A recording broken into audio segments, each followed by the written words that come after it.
Hello, I'm Mishka, and this channel is the Helsinki Renaissance, where we will be talking about arts and culture, and hopefully the most Renaissance-man-like manner in which arts and culture has ever been discussed. At least that's the plan. Now, I already did one video where I was listing my top 10 for the past decade, so movies released from 2010 to 2019. But because I got some minor pushback on my list, basically people accusing me of being a fraudulent hack who doesn't know anything about good cinema, I had to go back and look at my selections again, and basically I decided to redo the list, not because of people complaining that X, Y, and Z were missing from it, but because I could have accepted forgetting one movie that should have been on the list. But actually, there were two movies that had to be on the list, but I just forgot for two different reasons, which I'll explain later. So, because I feel like two movies was too much to sort of just forget. So I felt like I should do a slight modification on the list and, replace the earlier video with the second one. So, anyway, there is a precedent for this in that when I did my top 100 personal favorite French films of all time list, I had an earlier video of it, but then very quickly after doing the video, I saw two movies in quick succession, which I felt like absolutely needed to be on the list. And as such, I felt like I can just very quickly go and redo the list and it should be fine. So this is a similar situation in that just a couple of changes. Now, I will say, in case there are people who say that, but Mishka, there are some 2019 very popular movies that you haven't yet seen. I don't care about any 2019 movies. I mean, I recognize the possibility that some of them might make the list, but I'll just say for the record that I don't care about any other 2019 movies except Quentin Tarantino's Once Upon a Time in Hollywood. I think that has a very real chance of making the list because I like Tarantino movies in general, although I don't think that his post-Grindhouse career has necessarily been trending to the direction that I would wish it to trend, but that's a different story. I haven't yet seen Once Upon a Time in Hollywood. It's a weird thing that I've never seen a Quentin Tarantino movie in the theaters. A fact that probably wouldn't make Mr. Tarantino very happy, but it's just how it is. In that it's just, I don't know, it's just happened that way. I don't have much of an explanation. It's basically a string of coincidences rather than active decisions not to watch them in the theaters. It is what it is. And I could get Once Upon a Time in Hollywood on home video, obviously, but I won't rush it just for the sake of this list, so that is what it is. But anyway, that's enough introduction out of the way, and I'll just read the updated list and then I'll defend my selections in case it's necessary. So anyway, this is Mark 2 of this top 10 from movies released from 2010 to 2019. So the first spot is still Sweet Bean by Naomi Kawase. Number 2 is Inception by Christopher Nolan. Number 3 is Uncle Boonmee, Who Can Recall His Past Lives by Apichat Pangverasetakun. Number 4 is Hard to Be a God by Alexei German. Number 5 is Guardians of the Galaxy by James Gunn. Number 6 is The Revenant by Alejandro González Iñárritu. Number 7 is Moonrise Kingdom by Wes Anderson. Number 8 is Sunset by Laszlo Nemes. Number 9 is Only Lovers Left Alive by Jim Jarmusch.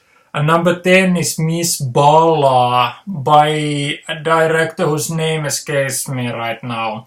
So anyway, when it comes to defending my selection, let me start from the 10th spot. So basically, I wanted to list a Quentin Tarantino movie, but because I would rather it was Once Upon a Time in Hollywood rather than The Hateful Eight. Now, I have 2 earlier videos on this channel about The Hateful Eight. The first one is about what I perceive as the subtext of the movie, which is a very positive take on The Hateful Eight. And then the second one is about the structure of the movie, which is a more critical take on The Hateful Eight. So if you watch those 2 videos, you can see sort of where I stand with The Hateful Eight in that basically the problem is that I think that there was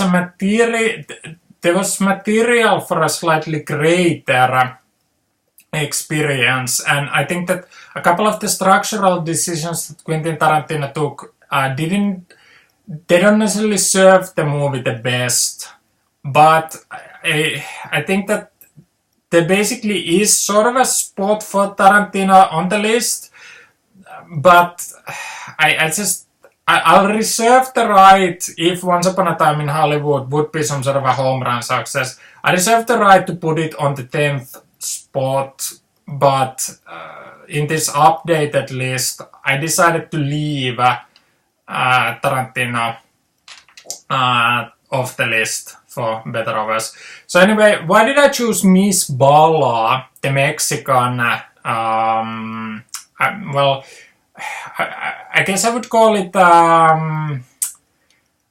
political drama / sort of a dark comedy of manners almost. Like it is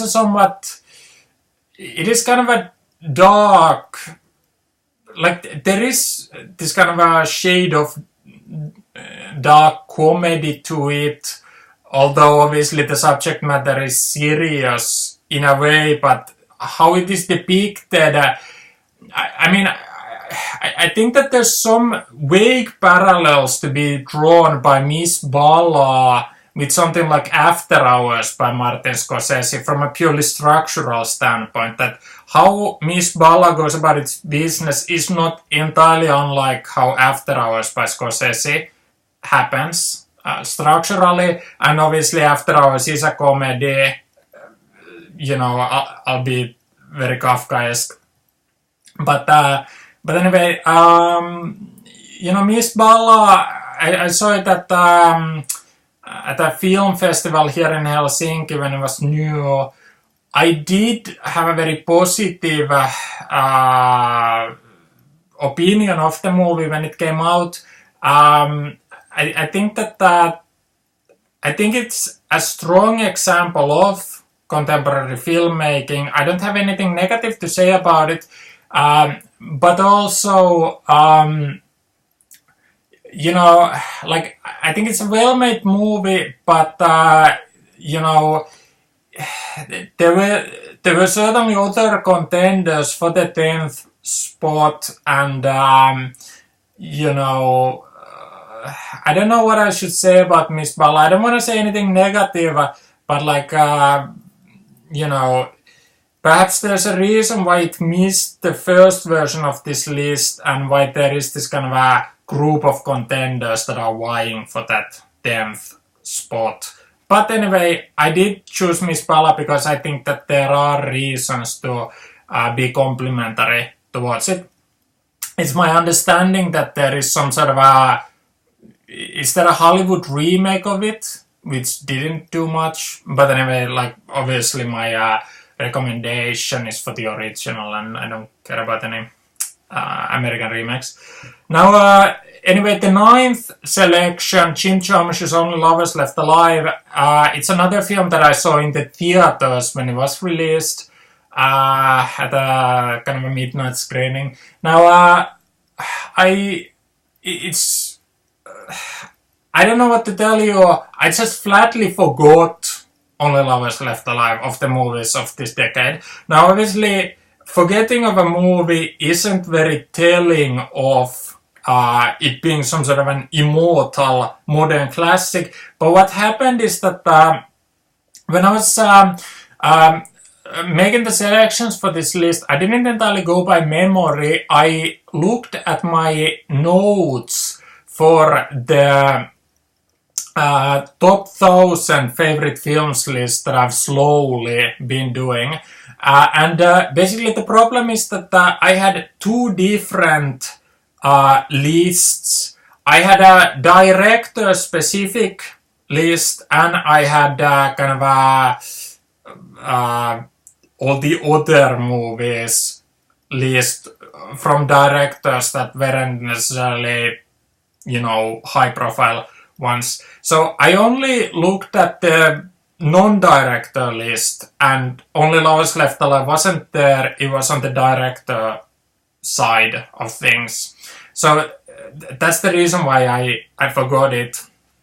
I didn't even consider it for the first version of this list. And Only Lovers Left Alive, it's like I haven't been a big fan of late period Jim Jarmusch movies.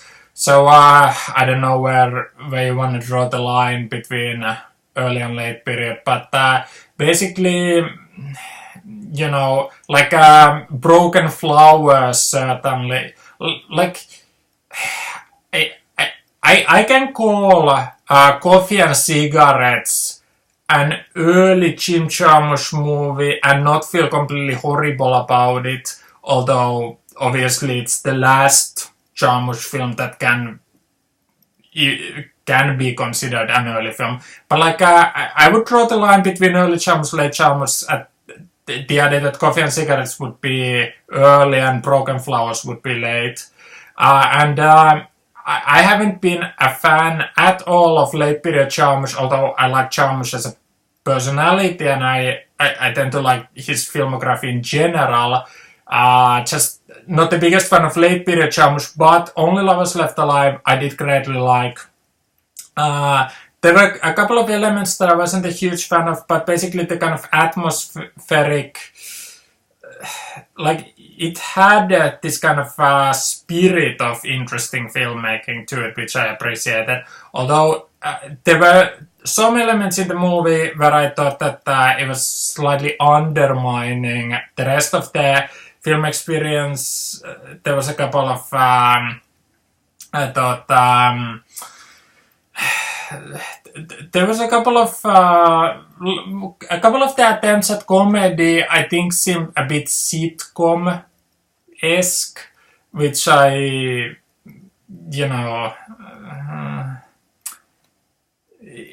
thought it was unfortunate. I could see myself leaving Only Lovers Left Alive off the list, but I did have a very positive take on it when I first saw it. And again, there are some other films that are vying for these spots, but I think Only Lovers Left Alive, I think it's deserving of a spot, and as I explained, it was one of the two movies that I forgot. Now, I won't say much about Sunset, or should I say much about I don't know. I still haven't seen Laszlo Nemes's The Son of Saul. I mean, I certainly will not list it ahead of Sunset, so I'm not saying it as a contender for the list. But anyway, Sunset, I saw it in the theaters. I had an extremely positive take on it. I thought it was a great modern day art house experience, and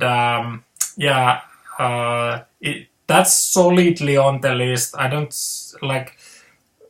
see too many Sunset is a film that I don't really have much negative to say about it, so it's already what I think is a very solid movie. Now, Moonrise Kingdom, there was I was basically deliberating between two Wes Anderson movies, Moonrise Kingdom and The Grand Budapest Hotel. Now, I mean, for the first list, I chose the other film, but actually when I thought about it, I actually think that Moonrise Kingdom has certain kind of hidden qualities to it, that there is this kind of transcendental level to it. I feel like The Grand Budapest Hotel, like, you know, I remember Martin Scorsese talking about liking Alfred Hitchcock movies, and he said that he has a slightly lesser degree of fondness towards Rebecca because he feels like Rebecca has kind of a largely plot-centric presence, whereas there are some other Hitchcock movies that the kind of ambience is what mainly backs the artistry. That there's a very specific kind of a mood to some films like Psycho or Notorious or even Saboteur, perhaps. Certainly Vertigo. So, Hitchcock was, not Hitchcock, Scorsese was saying that the reason why he isn't such a fan of Rebecca is because he feels like it's kind of too narrowly just a plot-centric movie. Now, I happen to disagree. I think that there is this kind of a minor, almost gothic elegance to Rebecca, but I understand where Scorsese is coming from. And I would say that, using such a rationale, I think that Moonrise Kingdom is richer in atmosphere than The Grand Budapest Hotel. Not saying that the latter film doesn't have atmosphere, but I think that how Moonrise Kingdom has something winning about it. I just think that it is kind of a perfect Wes Anderson experience from a kind of a moment-to-moment standpoint. And I think that The Grand Budapest Hotel is a narrower experience because of the kind of breakneck speed with which the plot flows and the kind of merely episodic nature of some of the elements in The Grand Budapest Hotel, I think make it a slightly lesser film than Moonrise Kingdom, although there are certain elements to The Grand Budapest Hotel that I do love. But basically, I do think Moonrise Kingdom is a slightly better movie, and what I mainly appreciate is that the kind of the cast that Wes Anderson gets to Moonrise Kingdom. I think that there's a very graceful way within which basically everyone is great in the movie. So I do basically have to say that I think Moonrise Kingdom is the better film of the two Wes Anderson contenders. Now, The Revenant by Iñárritu, it didn't make the first version of the list, but basically, even in the video, I said that I regret not putting it in. Because The Revenant, much like Sanna said, it is this kind of a great modern art housey experience, and certainly deserves to be celebrated as achievement in modern filmmaking. So, it is solidly on the list. Now, Guardians of the Galaxy, I think it's a very fun movie. I'm happy to list it. I actually do have a review. Or do I still have a review of maybe? Actually, I'm not sure if I still have a review of Guardians of the Galaxy. Maybe I took it out because it received no views. But anyway, in that review that I once did for Guardians of the Galaxy, I talked about certain, there are certain script decisions near the end that I think are comic booky in the wrong sense of the word. But basically, I do think that Guardians of the Galaxy is a very fun experience that's imminently rewatchable, which is to me almost the highest mark of quality. Yeah, I do think Guardians of the Galaxy is much like lots of people's lists of 1980s movies might have films like Raiders of the Lost Ark. I do think that Guardians is a similar great fun experience in the cinema. Now, Hard to Be a God by Alexei Germana. It's the other movie that I just flatly forgot. Now, the reason why I forgot is that it's strange putting a decade to a movie like Hard to Be a God, because I think the movie was released posthumously, in that Alexei German died before he could complete the movie, and I think that there is a certain way in which it shows that it's in an incomplete form. There is a tremendous roughness to the movie, but basically, because of how the filmmaking is in that movie, I think that sort of strangely, it is rather forgiving of its own roughness because of how strange the overall experience of it is. Now, when I first saw Had to Be a God on Blu-ray, I couldn't quite appreciate how great a movie it actually is. It's almost, after I watched it, I realized that I didn't entirely give it its due, because it is this kind of a booming thing in that it is dazzling sci-fi art house film, in that one of the films that I wish would have gotten a better chance than it did is an Andrzej Zulawski movie called On Silver Globe, which is another art house sci-fi that it was like it faced whatever difficulties it did face, and it sort of couldn't get over the finish line quite, although it almost did. But like How to Be a God is almost in a similar genre, except it got over the finish line a bit better. Now, it does have a certain level of roughness, but I mean, like How to Be a God, like I'd almost call it kind of a flawed masterpiece in that I think that the main problem in the movie, which can be defended, is that there is just this kind of a walking in circle nature to, like, if you put the movie in like 5 I don't know, almost like Shakespearean acts, like not Aristotelian acts, but Shakespearean acts. It's as if Act 2, 3, and 4, like, it's as if there is just a bit too much of not a lot happening, but like it's a very busy way. There is something very Terry Gilliam-esque about How to Be a God. There's also something a bit Terrence Malickian about it. It's as if you combined Tree of Life and 12 Monkeys and tried to have a movie with it or something. Like, it is an experience that, any more adventurous film fan certainly will want to consider having. But anyway, the point is why it's kind of easy to underrate the movie is that there is this kind of a rough middle period through the movie where, like the film establishes a certain tone, and it's this kind of very rough,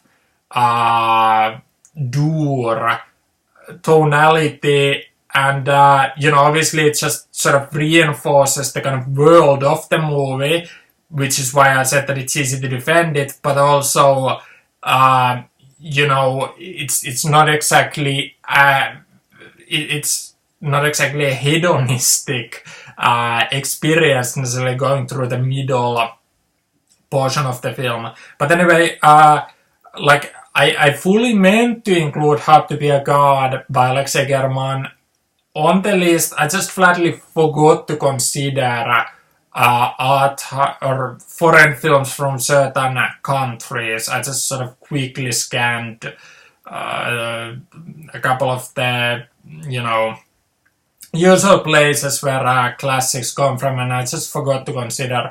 There were actually 2 Russian movies from the 2000s, not Leviathan or anything like that, but two other movies from Russia from the 2000s that I gave serious consideration. But in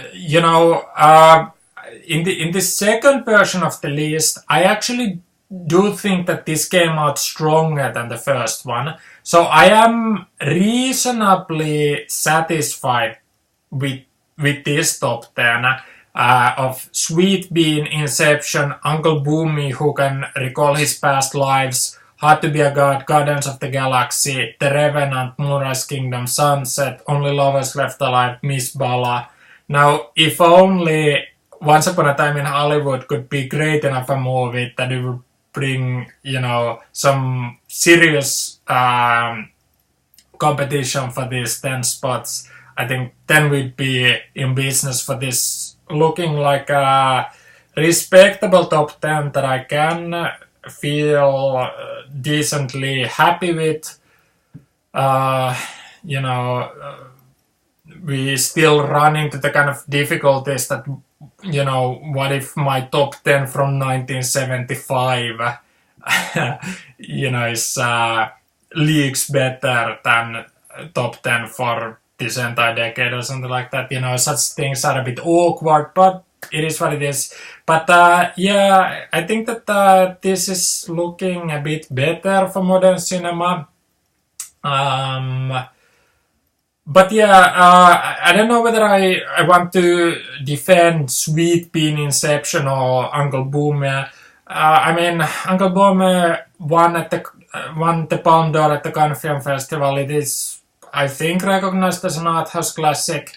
Now, Apichat versita kun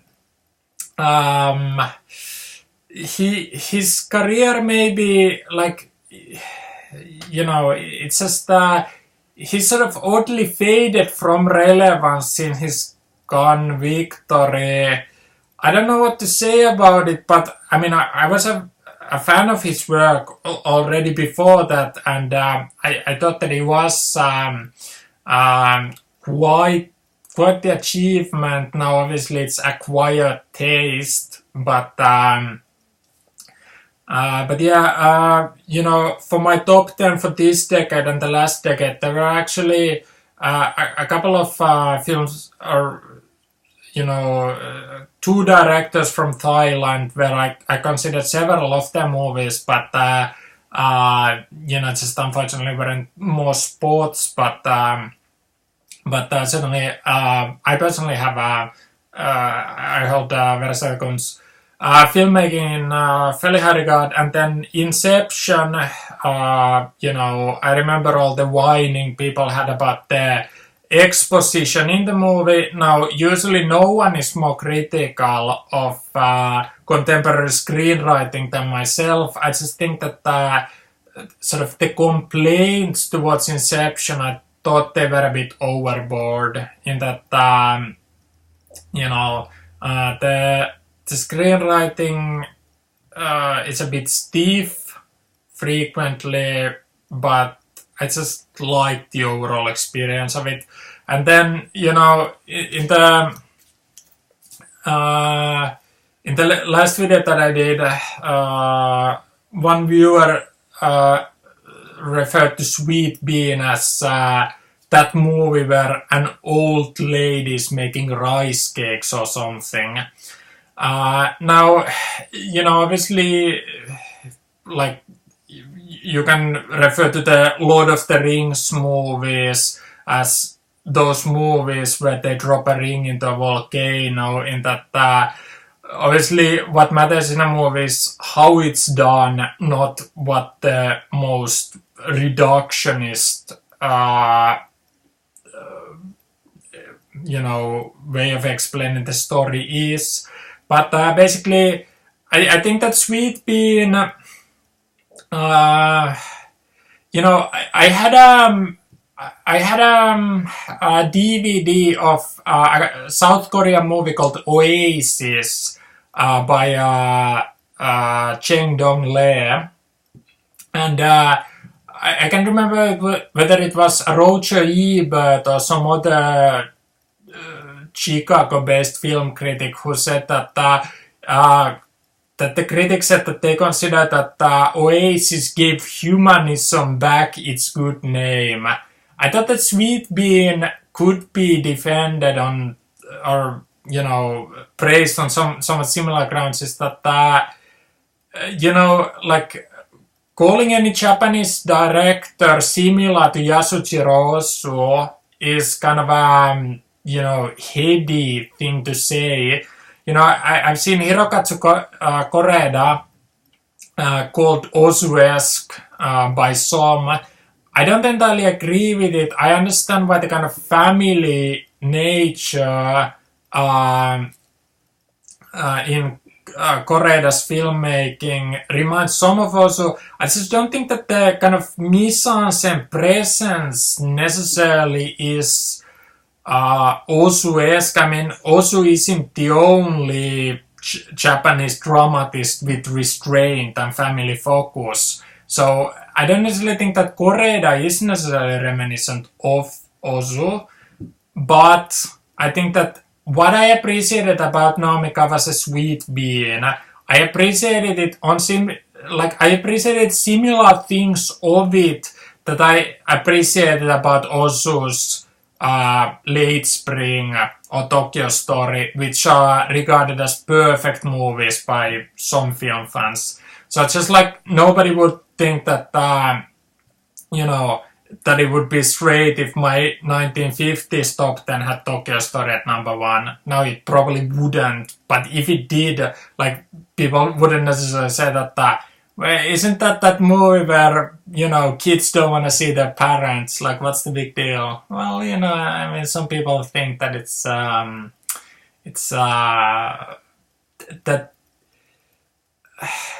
As the Boston song goes, that it's more than a feeling. Like, there is this kind of a next level to some of the kind of emotional connection with a story that sometimes it's difficult to explain just how special something can feel. And, I don't want to praise Naomi Kawase's Sweet Bean too much, but I thought that it was this kind of a transcendental triumph of both, great direction, just in general, in that I did think that, like Tokyo Story, I think that there was something kind of pitch perfect about how Sweet Bean was made, and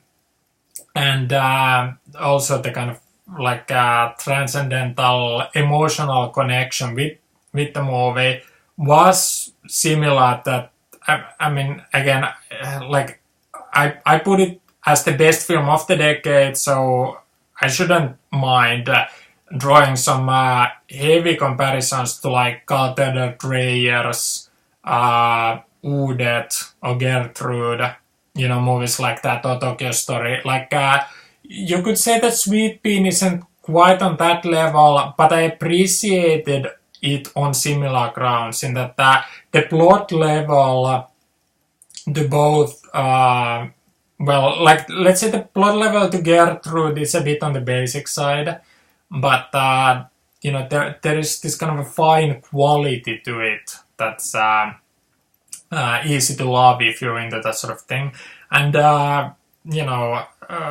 in both cases I am. So I don't think Sweet Bean is necessarily any kind of prominent lead. I look at these films and I just honestly don't know which film I should rank ahead of it.